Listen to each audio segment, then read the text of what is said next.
Okay, so ladies and gentlemen, it's my pleasure to introduce Richard Ingham, and please take it away. You've got the floor, Richard. Okay, thanks very much. Thank you very much for coming, everybody. I'll just try and share my screen. So this presentation is about using a plugin called Appender and Google Forms to give peer feedback. So this is what I'm going to do, an introduction to me very briefly, then what is Appender and why do I use it? Then how it works, and we're going to have a live demo so you guys can actually sort of have a sort of play at it. Then I'm going to show you how to set one of the Appenders up. I'll talk about the benefits and limitations, but this isn't a kind of research presentation, so it's a kind of what I sort of feel about it. And then we're going to talk about other possible uses. There aren't many people in the session, so it might be possible to have just a bit of a general chat about how you might use it. And then finally, questions and answers. And yeah, please type your questions in the chat. And I'll try to answer them as best I can when I get to the end. So just a bit about me. My name's Richard Ingham. I'm originally from Cambridge in the UK. I've been in Japan for about 12 years now. I started off in Eikaiwa, like conversation schools, I think as a lot of people in Japan did. And I'm now at private university in Japan. And I've been here for about 3 years. And my students are mostly, they're not English majors, but they do have a strong international outlook. So their English isn't fantastic, but they're pretty motivated to study English. So just a bit about Appender. It's a plugin for Google Forms. And it collects information from multiple Google Forms and then sends them to one specific document. You can use it repeatedly and can be used to create a running record of feedback. And I found it useful for peer feedback activities. So why did I start to use it?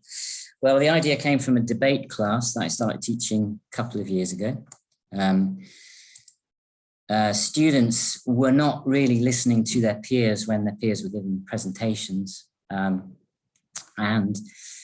I think I was quite optimistic, but I asked the students to give each other feedback after presentations, and this, I think it was a bit too optimistic. You know, face-to-face feedback in front of your peers is perhaps not, you know, not the way to go, and particularly not in Japan. So students were pretty reluctant to kind of give each other any type of feedback.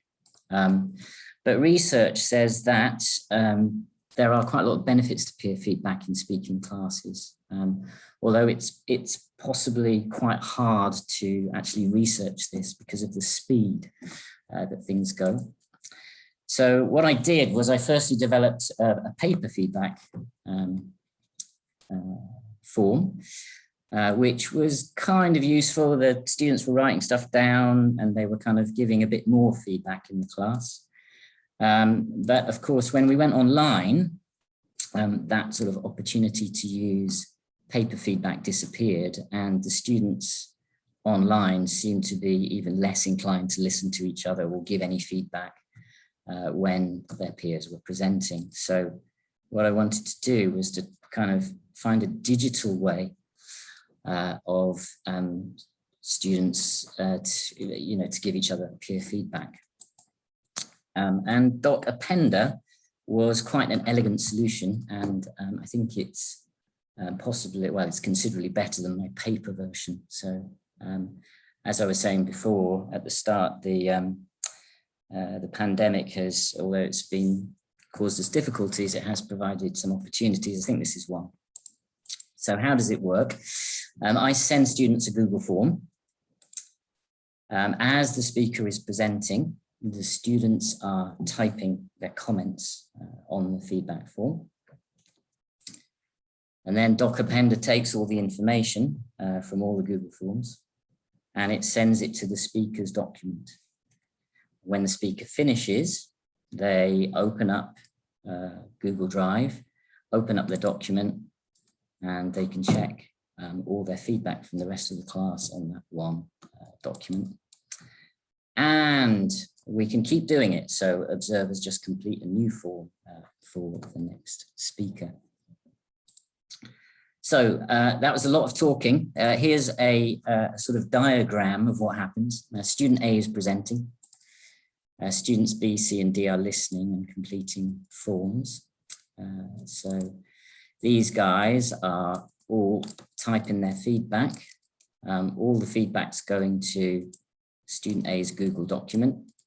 When student A finishes speaking, they can go and sit down, open their computer, open up the document, and they can read all the feedback there. So that's kind of how it works. So that's a lot of talking. So I thought what I'd do was actually show you in my drive how I set it up, and then we can have a little practice of it. So I just need to find the correct place and share my screen again. So here is my Google Drive, and I have a folder here with individual student Google documents. If I click that, you can see that my very small class of 4 students, each student has a Google document assigned to them. If we go and have a look in one of the documents, student A. So that is what I hoped. There's nothing on that document at the moment. It's completely blank. And this is where the information is going to appear after we've run the demonstration. So let's go back. So what we need is a Google form, and the Google form will send information to that Google document. And I've set one up before, and it looks like this.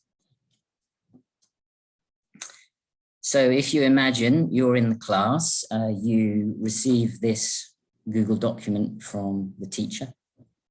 One of your peers, one of the students, is about to get up and speak. So you have to type your name in. So I'm going to put my name. And then it says, which student are you giving feedback to? Well, student A is speaking, so I'm going to check student A. And it says, write a positive comment about the presentation. So I'm going to be nice and say, wow.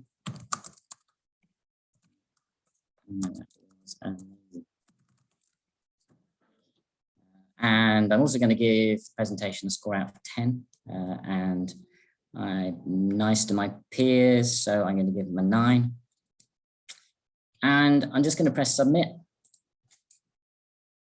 And then my job as an observer is done. Now, if you imagine that you are student A, you've just finished your presentation. Student A goes to the Google Doc. They open it up.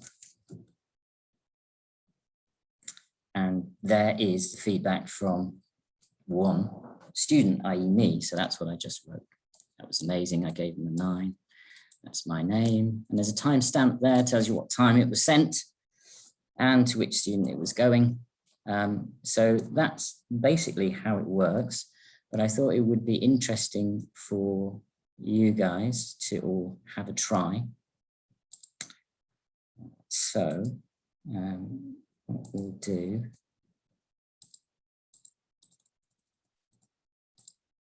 is over to you. You've just listened to student A's presentation. You're going to give some feedback to student A. So you need to complete the Google form just as I did. Type OK in the chat box when you've submitted the document. And then we'll go and check the feedback. So I am going to put this in the chat box.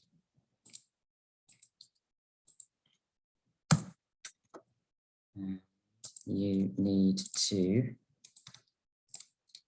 go and give student A some feedback using that form. So I'm going to give you a few minutes just to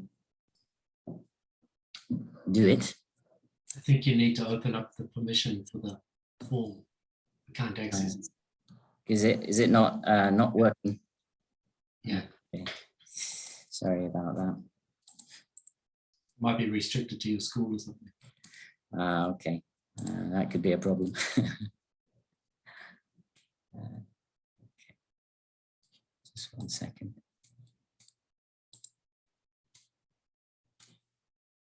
Yeah, okay, I've unchecked it.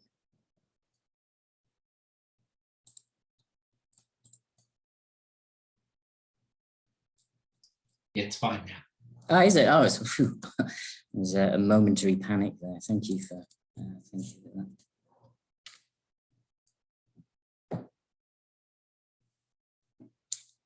So yeah, if I can just ask you to complete it, anything's okay. And when you've submitted the form, you can click OK in the chat box, and then we'll go and see if all the feedback has gone through.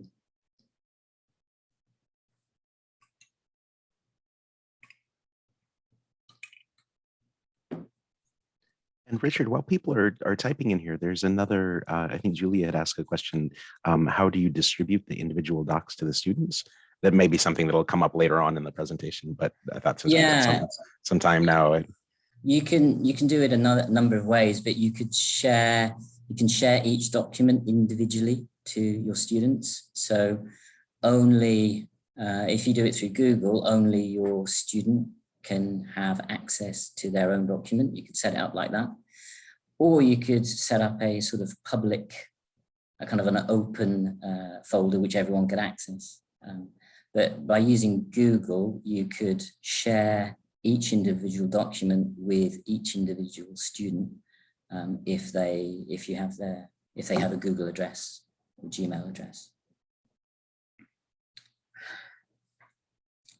Anyway, let's go and have a look and let's see if it's worked.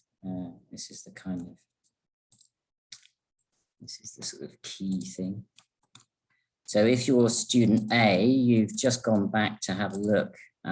You've just finished your presentation and you go back and you open this document and you can see that Dragan's given them great, Tom's said wicked, Malcolm's said fantastic, and Julia's also said great slides and good signposting. It's very good. Okay, so that's how it works, and you can continue using this this document. So if you do the same thing next week, it will just appear, the feedback will just appear beneath the previous feedback. So once it's been set up, it's kind of good to go. So that's where we are so far. So what I'm going to do now is just show you how to download or how to access Appender, and then how to connect it to those Google documents. So that's the next part. So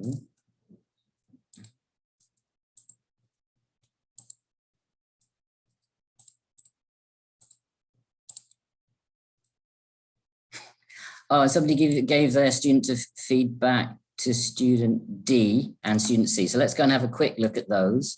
That's good that you sort of made a slight error, because we can check if it's working properly. So let's go and do that first. Let's just check. Let's check in C. Somebody said they'd given some feedback to student C, and there it is. Tim says, I've seen you do better, but not bad. And Yoko, your body language supports your delivery well. So that has worked. And then somebody said they put it in D. So let's have a quick look in D. Yeah. So James is asking how the heck does this get appended to the doc, and that's the next the next stage. Okay, so the first thing we need to do is to start a Google form, and I've got to say it's been really temperamental today when I've been doing this, so I'm hoping it's going to work. So we start a new Google form. And what we need to do is we need to get the plugin. That's the first thing. And the plugin is in the add-ons section. And if we go to these three dots up in the top right-hand corner and click that, and we click add-ons, then we can search for this plugin. So we search for Doc Appender, and we find it here.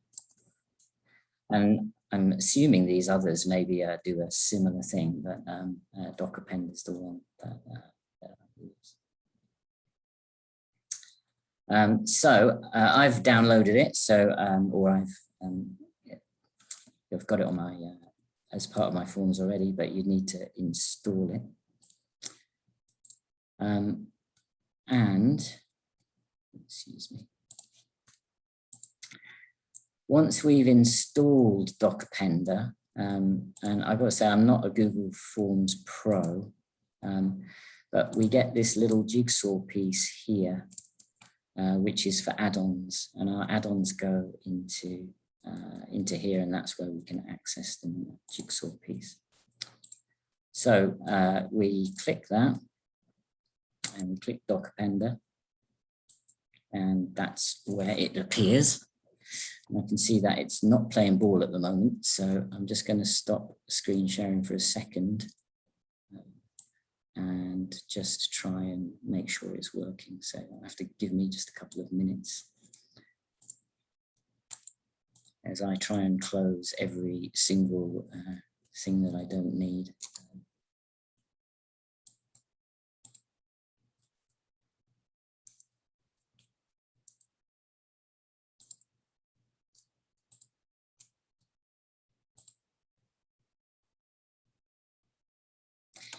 And that is quite a big relief.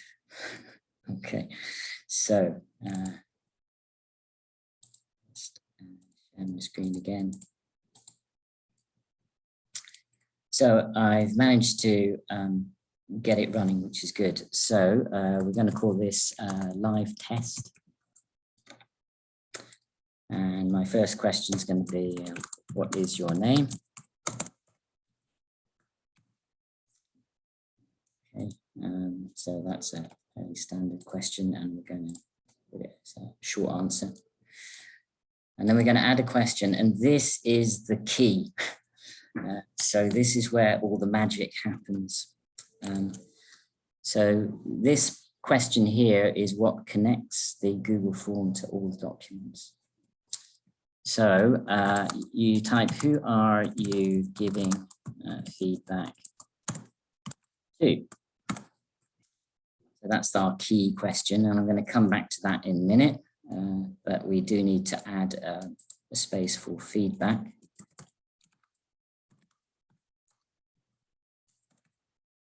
So feedback, and we're just going to keep it super simple, just a paragraph so you can type in there. So now we're going to go back to the key question and link it together. Link this Google form with our Google Docs folder. So we go over here to our Doc Appender and we click Pick from Drive. And it's going to show me a whole host of documents. And I want the one that's called Individual Student Google Documents with my 4 students in it. I'm going to click that and press select. Okay, and I'm going to go down here and press next. And it's a bit buggy, so I need to press refresh list.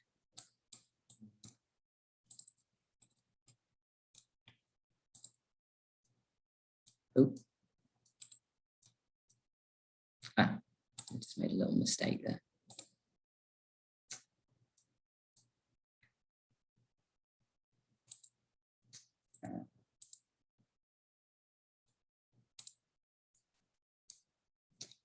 It's just taking me a couple of seconds. And who are you giving feedback to is what I can check there. Save and populate to selected question. And then we can see that students A, B, and C, and D, their Google documents have actually linked in to the Google form. I then click next. And I can choose over here what information I want to include. So I don't really need a timestamp. It's not important, but I want to know what the name of the student sending the information is. And I don't need to know who you're giving feedback to because it will appear in the correct place, but I do need to know what your feedback is. So that's the information that I want to go. I can choose the layout down here, but I'm just going to go for bulleted list. And I go for enable. Okay, and that should be it. That should be it. So let's have a quick test with me doing it. Let's go to our preview. So, Richard, I'm going to give, I don't think anybody's given any feedback to student B so far. So unless somebody sneaked it in when I wasn't looking. So what's your feedback?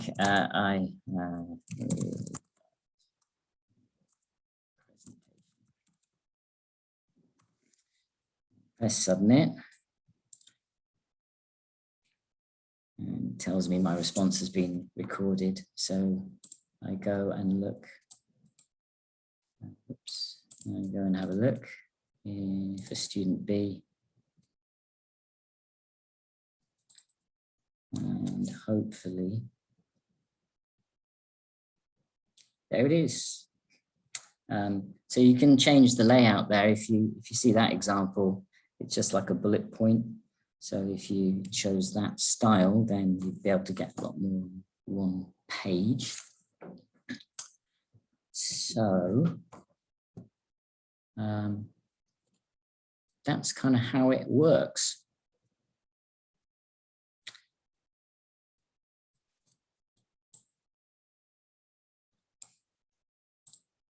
So that's pretty much it. That's the demonstration. So you'll have to try and then set up.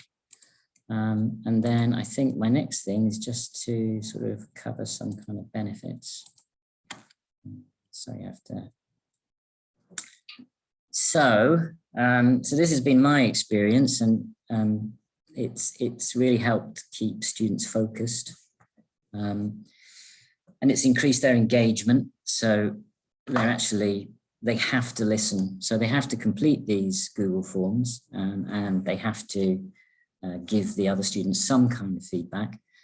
So it's really helped in that respect. It saves a lot of paper.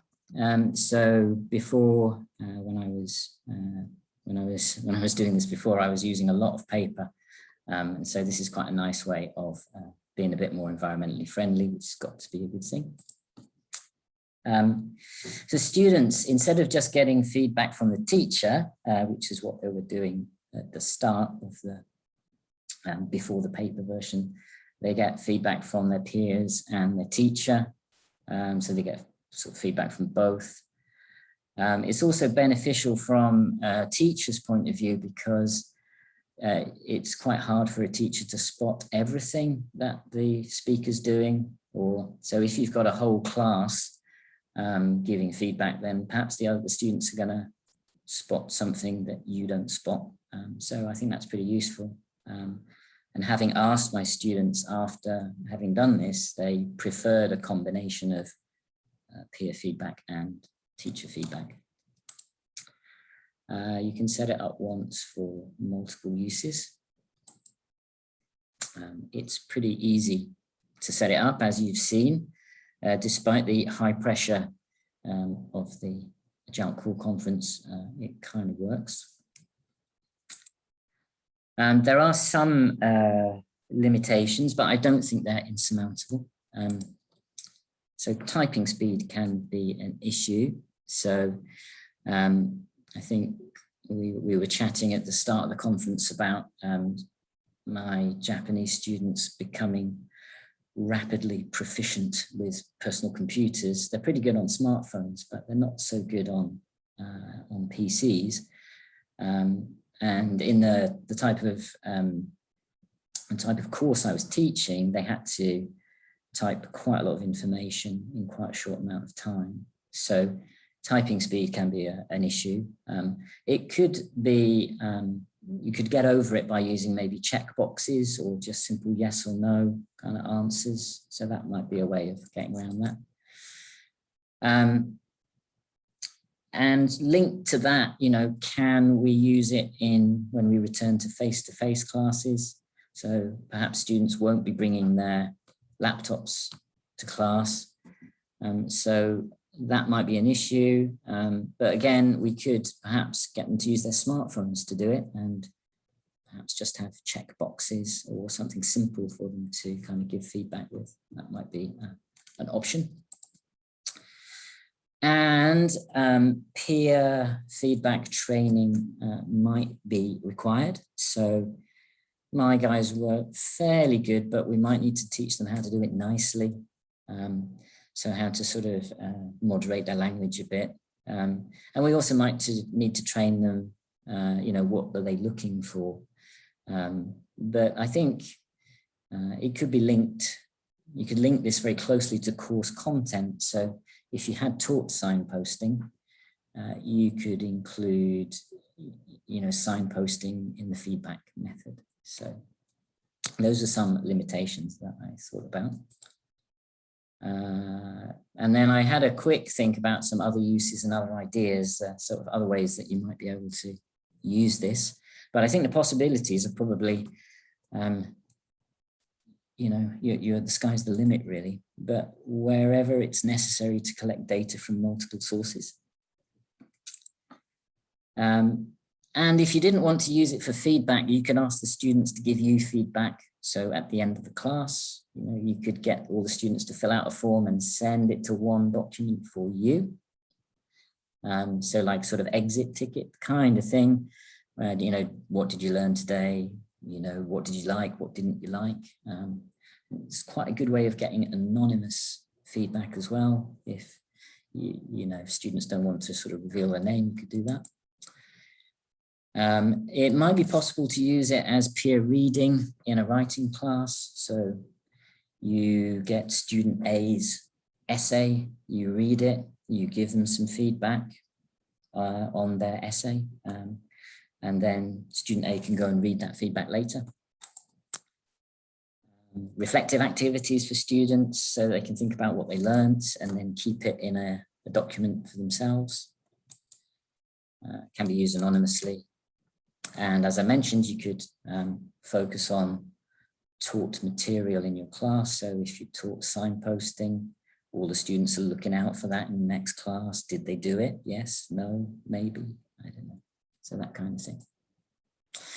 So that is kind of it, really.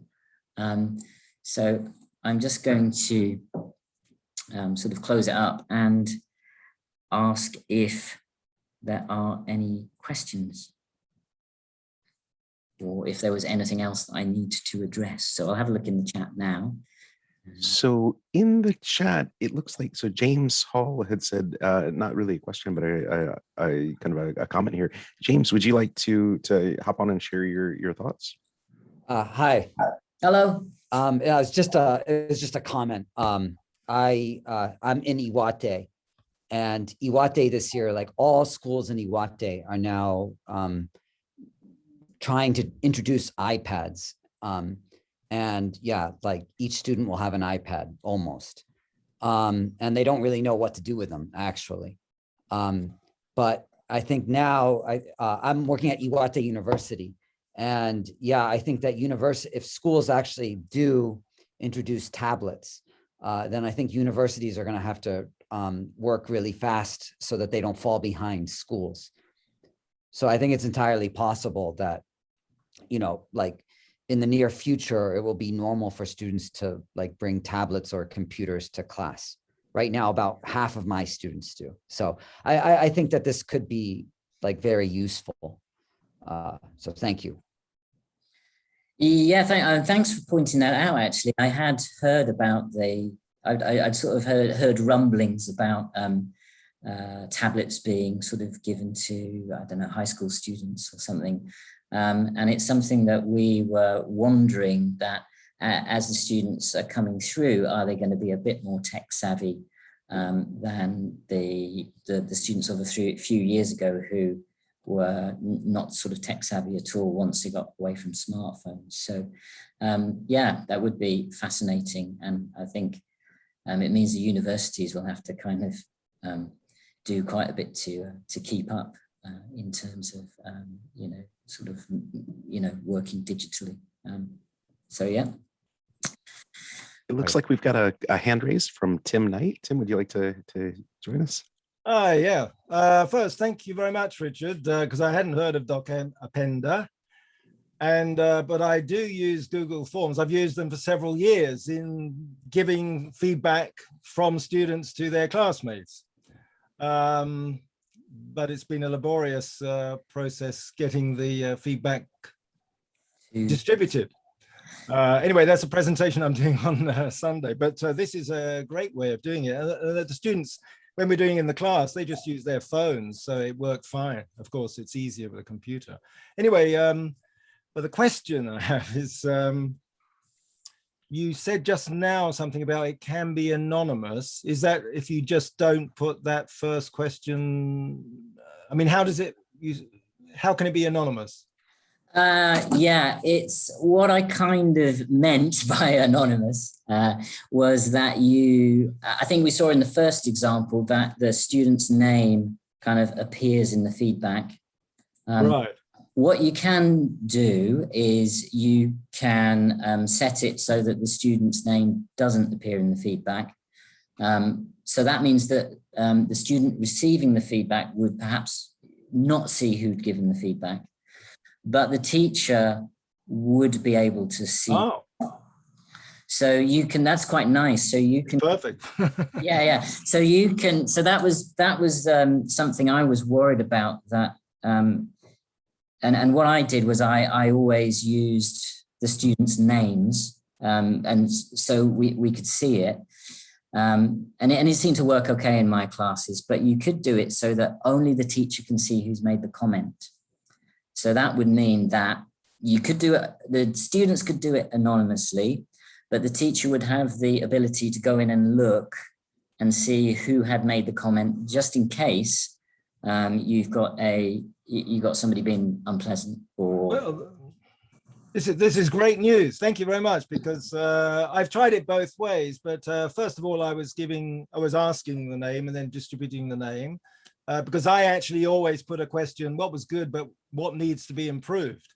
And the students themselves, a lot of them said, I prefer to be able to do it anonymously. Even those who are receiving comments, they said, I want to get critical comments, but I feel a bit reluctant to give critical comments if my name is going to be there.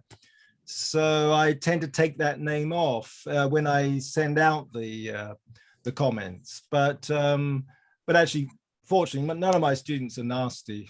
Just over the years, they haven't been. But of course, it is useful.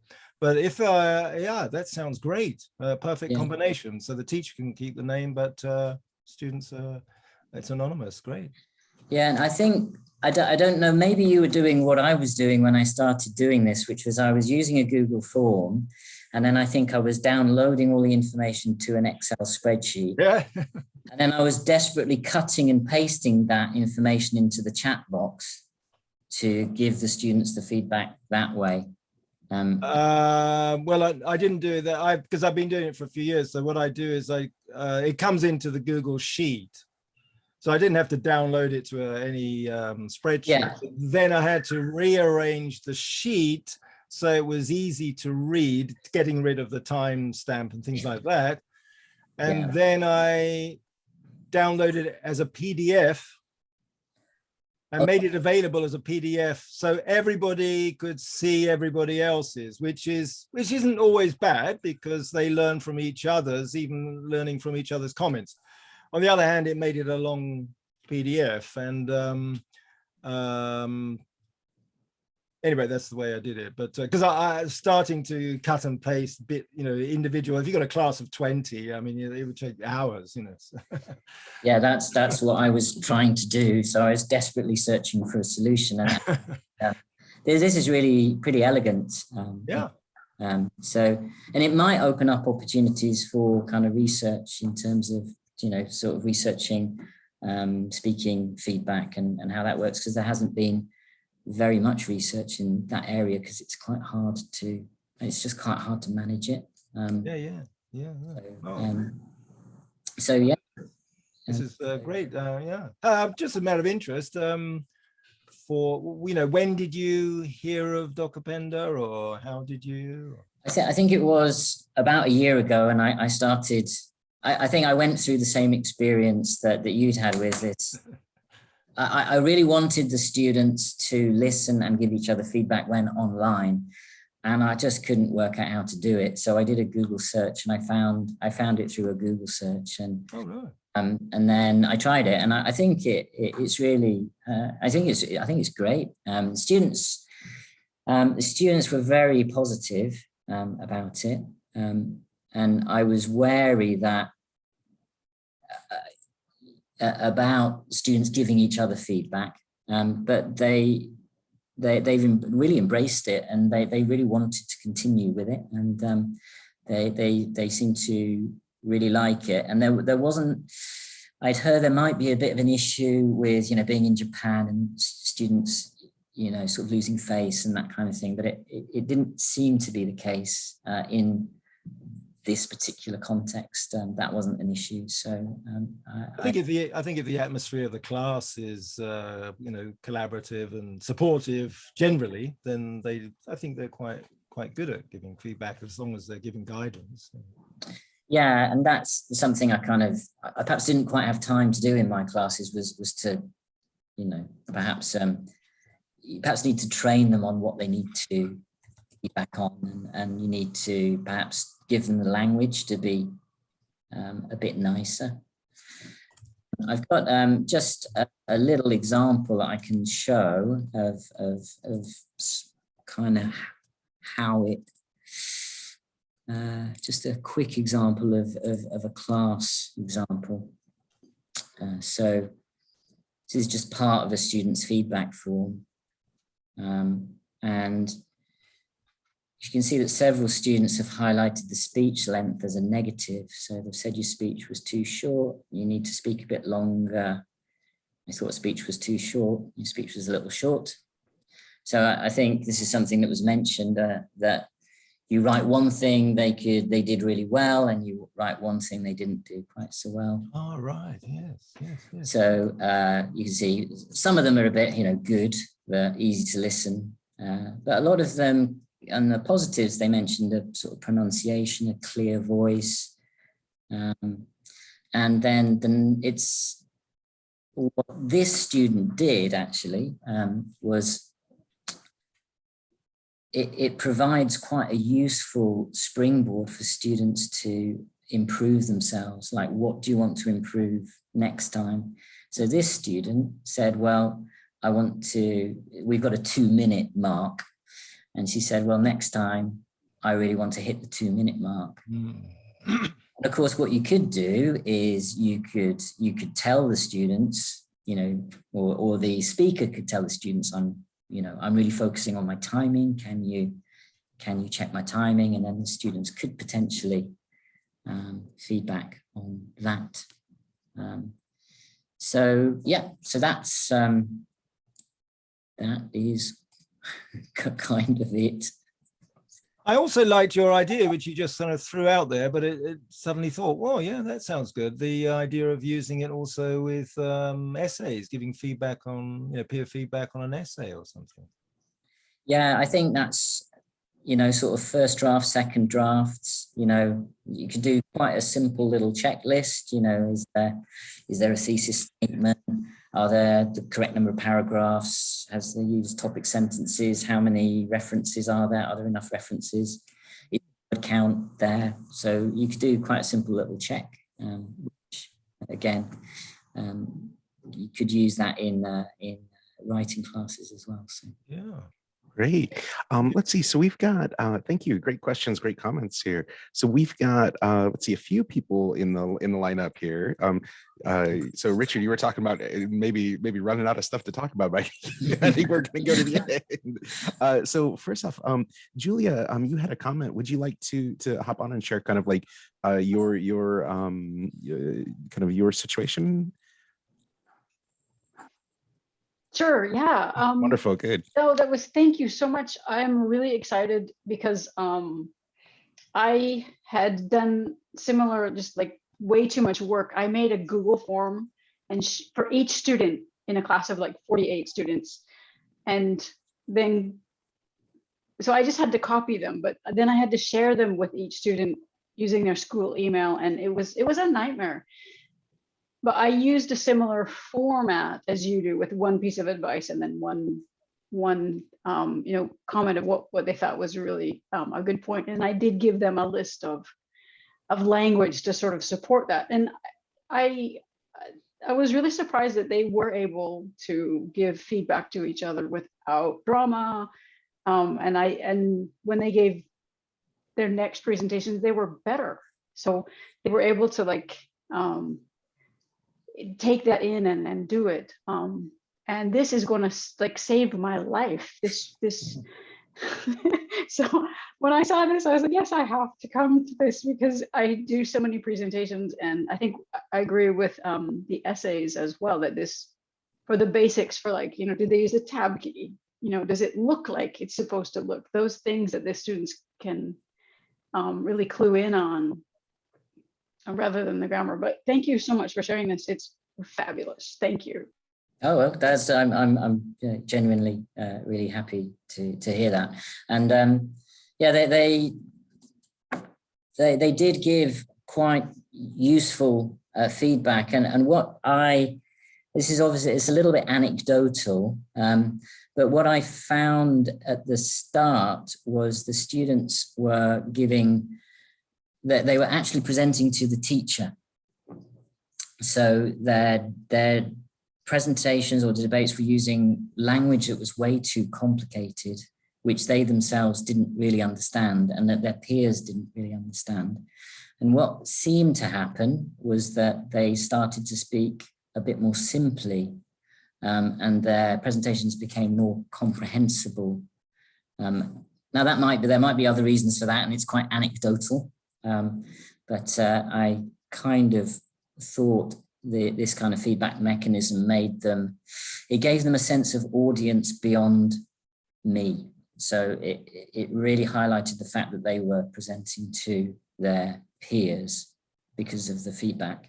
And it wasn't just me that they were trying to impress, which was you know, the kind of idea of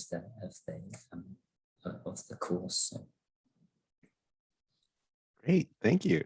Next up, we've got Malcolm will be next, and then after that, Dragana has a question. So Malcolm, would you like to share? I think you posted a few different things on there. Would you like to share your thoughts, Malcolm?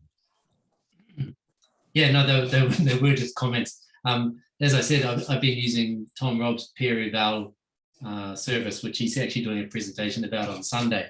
And it's really nice because they can do it on their smartphones and things like that. But the end point of that is that I have to take that data and farm it out to the students so they can see the feedback they got. I love this idea that it just goes straight to the student without me having to be kind of the go-between at all. The only weakness I can see is if, for example, one school I'm teaching, then they don't use Google. They're all on Microsoft. So that's an issue. But even then, that's not too hard because I can actually create the documents and send them to them on email. So that's not too difficult. The collating of all the comments. Malcolm, I don't think you're using peer eval right, because that's one advantage of peer eval is that you don't have to do that. Well, probably not. I haven't used it for about a year, so I kind of forget how it works. There's a but. My students said they like, one thing they like about it is the results are immediate, because you just press there's a thing in the settings, see my results. Oh, okay. Yeah. Sorry, I haven't used it for a while, so I obviously need to go to Tom's session on Sunday. And my last comment was just about the thing that you have set up is using rubrics with the students as well, so they could select rubrics for the different assessments of students. But yeah, no, great, really helpful. I'm gonna use this from Monday. Wow. Okay. Yeah, it's free. So yeah, it's It is always good. Free. Yeah. It's nothing quite as good as free. Yeah, and I think you're right about the rubrics. Yeah, there's all that kind of stuff you can do, like learner training and all that kind of thing, which I haven't done. But yeah, just to make it a more effective peer feedback mechanism, you could do all that. Yes. Thank you. And thanks, Malcolm and Tim. Yeah, thanks. Thanks very much. Next, Dragana, you had your hand up for a while there. Great, thank you. Thank you so much for this great presentation. I wish I knew this on Wednesday. I had my students listen to their peers, write comments, and I didn't want to create anything. I didn't want to create extra work for myself. So I just made them basically take a picture of their notes and post on Google Classroom. Kind of really old fashioned. So this will save a lot of time to both me and my students. And I don't have kind of a question, it's more like a comment. This is really great. And I think a lot of people talked a little bit about how to use this in writing. I used peer feedback in writing a lot in my classes with different platforms. And I think this will be great with the Google Classroom, Google Documents, etc. The only thing that I would kind of like to not highlight, but this is something that we all know but forget, is that we often ask our students to write feedback in English, which might be extremely difficult for them, And through my research about peer feedback in Japan, I learned that they're not so much afraid of losing their face, or there are some cultural issues, but the thing is they cannot express themselves in English, therefore they don't provide feedback. So if you give them this opportunity to write in Japanese, they can provide really quality comments to their peers, and they can type super fast in Japanese. Yeah. Of course, yeah. With this tool and providing feedback in Japanese, I think this will be a great tool in my classroom. So thank you very much for showing this. Yeah, I think you're right. It's something I kind of considered talking about in the presentation and then forgot. So I'm really grateful that you mentioned that. I talked about typing speed. And of course, I don't think there's any reason there's not really any reason not to have them give feedback in their own language. We try and have an all English environment, but I kind of think with this, where speed is of the essence, I think you're quite right. And it's very interesting what you said about students' reluctance to give feedback is due to kind of sort of language issues rather than anything else. So that sounds like a really, really good solution. So I just want to say thank you very much for bringing that up, because I'd forgotten. So thank you.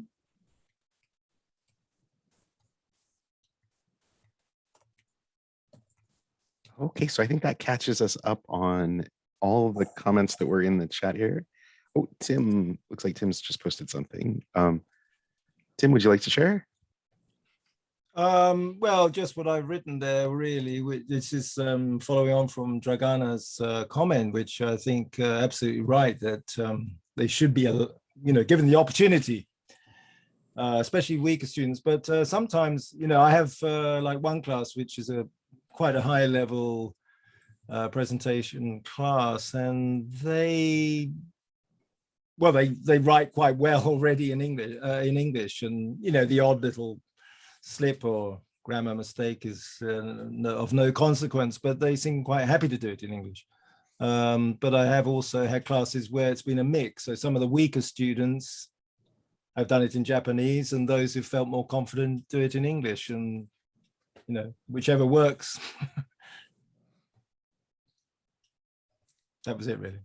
Yeah, thanks a lot, Tim. Thanks very much for contributing. So that's kind of it. I think I do have on my on the page, I've got a few bits and pieces. So I've got the slides. I've also, there's a PDF a PDF document which describes in written form how to do this. So I appreciate it's difficult to kind of take everything on when you're watching it live. So there's a PDF document which explains it step by step. And there's also a YouTube video as well in 2 parts. I'm having a bit of trouble uploading the second part, but I'm sure we'll get over that eventually. So if you were interested and you like the ideas and you weren't quite sure how to do it, then there's some things to download after the session. But yeah, I think that's about all I have to say. I'm sorry if that's a bit quick, but I hope that's been useful. No, that's great. It's I think I echo everyone else who said this is wonderful, and I think it definitely addresses a problem that a lot of us doing the peer feedback on survey have experienced. So yeah, great, thank you. Well, in that case, Richard, before we wrap up and turn off the recording and close things down, does anyone have any final questions or comments or anything you'd like to share? Just Oh, yeah, because I can't stop talking. It's just no, it's just we've like, got time. We still got Yeah. time on the clock. Sorry. what you were talking earlier about, wondering whether or not, this would really work for face-to-face, and just this is also anecdotal, but we were online for semester last year, and then we went face-to-face for fall, and a lot of my students, they had really picked up on a lot of IT skills during the online, semester. And so I told them, I said, I need you, that I put them in groups, and I was adamant that someone in your group every week must, or every session, sorry, must bring a laptop, has got to do it. I don't care who it is, but somebody, and you need to choose someone. And I rearranged the group so that there was always someone in that group who could. Well, everyone ended up bringing laptops, every single student. And so I told them, I'm not giving you any more paper. I'm just not.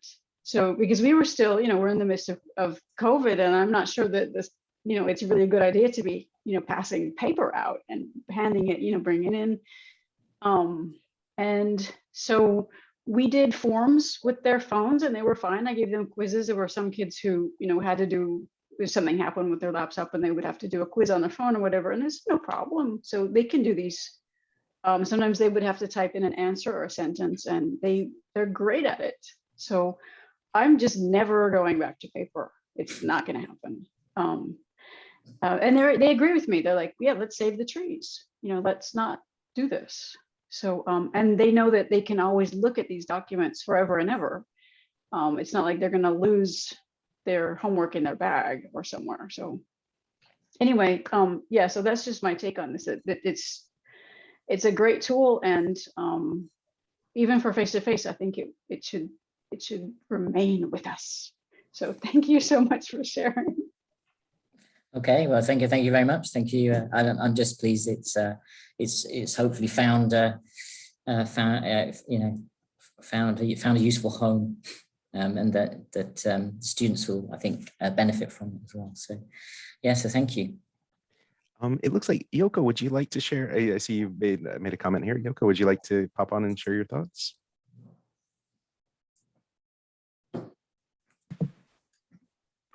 Hi, Richard. Hello, Yoko. Thank you for coming. Thank you for wonderful presentation and my short comment. Why don't you tell me before the session? Because I sacrificed lots of time to evaluate the things. Therefore, but I appreciate you because all lecturer could save time thanks to your knowledge. That's why I really wanted to tell you that, thank you, my appreciation. I'm a bit shy, Yoko. So you know. Thank you. Okay, thanks a lot, Yoko. Okay, so any other final comments, thoughts, questions? Okay, well, if that's the case, then I think we can start to wrap things up a little bit. Before we go, I've put in the chat twice now. If any of you are on Twitter, please use the hashtag for JALT Call 2021, so that we'll be able to find the tweets and add them to the SIG's official account.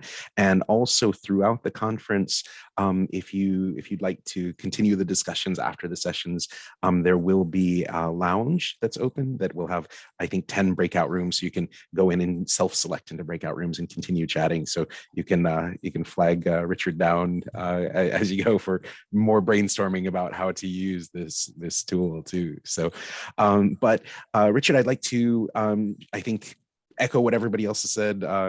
Great presentation, really helpful, and I think it's the mark of a good show and tell presentation in a JALT Call conference when all the participants are saying, "I'm using this next week." Yeah, that's good news. Well, as I say, I hope it's helpful. So thank you very much for coming, and thanks for your support, Tom. You've been amazing.